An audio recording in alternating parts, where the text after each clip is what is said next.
फिर 2010 में स्थायी न्यायाधीश बन गई और 2016 में कुछ समय के लिए कार्यवाहक मुख्य न्यायाधीश भी बनी। नेपाल की इकलौती महिला न्यायाधीश। हालांकि कुछ समय के लिए 2016 में उन्हें कार्यवाहक मुख्य न्यायाधीश बनाया गया था। 11 जुलाई 2016 से 6 जून 2017 तक नेपाल की वो पहली महिला मुख्य न्यायाधीश रही हैं। इसी बीच अप्रैल 2017 में तत्कालीन सरकार ने सुशीला कार्की के खिलाफ महाभियोग प्रस्ताव रखा और जांच पूरी होने तक पद से निलंबित किया गया। सुशीला कार्की भ्रष्टाचार के मुद्दे पर भी काफी मुखर रही हैं और इस वजह से भी वो पसंद बनी अंतरिम प्रधानमंत्री के लिए।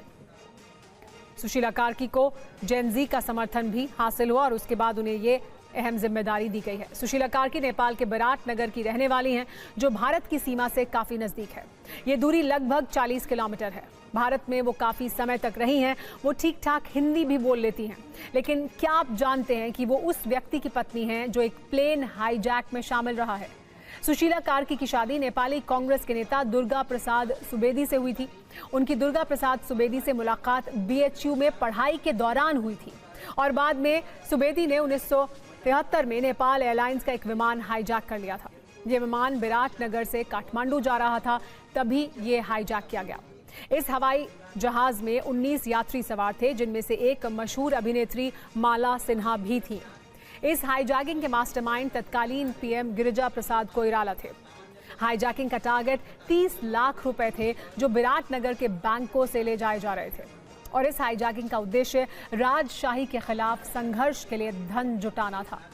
हाईजैक किए गए विमान को बिहार के फरबीसगंज में उतारा गया। बाद में पैसों को कार से दार्जिलिंग ले जाया गया।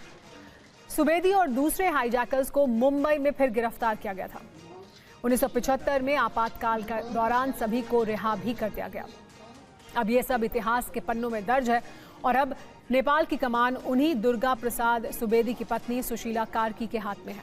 उनके जीवन का ये पन्ना भले ही विवादित रहा हो, लेकिन कार्की ने अपने करियर में भ्रष्टाचार के खिलाफ कड़ा रुख अपनाया और न्यायिक सुधारों के लिए बहुत काम किया।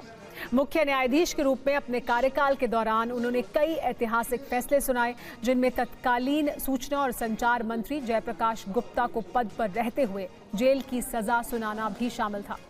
ऐसे फैसलों ने उन्हें नेपाल में एक अलग पहचान दिलाई। नेपाल में आंदोलन का एक बड़ा टारगेट भ्रष्टाचार था। इस लिहाज से भी सुशीला कार्की फिट कैंडिडेट हैं। शायद ये भी एक कारण रहा होगा उनके नाम पर सहमति बनाने का। बताया ये भी जा रहा है कि अंतरिम प्रधानमंत्री की शपथ लेने के फौरन बाद वो आज ही एक अहम बैठक भी करेंगी। ये